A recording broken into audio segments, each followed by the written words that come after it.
ಕಿಲಾರಿ ಬೀಜದ ಹೋರಿಗಳಿಂದ ಕೈತುಂಬ ಆದಾಯ. ಬಬಲೇಶ್ವರ ತಾಲೂಕಿನ ತಿಗಣಿಬಿದರಿ ಗ್ರಾಮದ ಪ್ರಗತಿಪರ ರೈತ ಆದಂಥ ರಾಜುಗೌಡ ಬಿರಾದಾರವರು ತಮ್ಮ 15 ಎಕರೆ ಜಮೀನಿನಲ್ಲಿ ಕೃಷಿ ಜೊತೆಗೆ ಕಿಲಾರಿ ಹೋರಿಗಳ ಸಾಕಾಣಿಕೆಯಿಂದ ಕೈತುಂಬ ಆದಾಯವನ್ನು ಗಳಿಸುತ್ತಿದ್ದಾರೆ.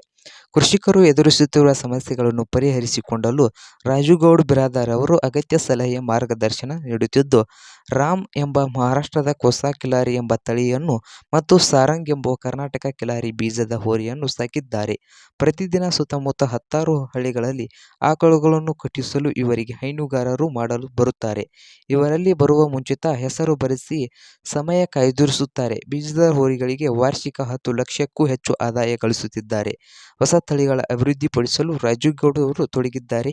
ಕಿಲಾರಿ ಹೋರಿಗಳ ಜೊತೆಗೆ 3 ದೇಶಿ ಆಕಳು, 3 ಎಮ್ಮೆ, 20 ಆಡುಗಳು ಸಾಕಾಣಿಕೆ ಅವುಗಳಿಂದ ಹಾಲಿನ ಉತ್ಪನ್ನಗಳನ್ನು ತಯಾರಿಸಿ ಮಾರಾಟ ಮಾಡಿ ಕೈತುಂಬ ಹಣ ಸಂಪಾದನೆ ಮಾಡುತ್ತಿದ್ದಾರೆ.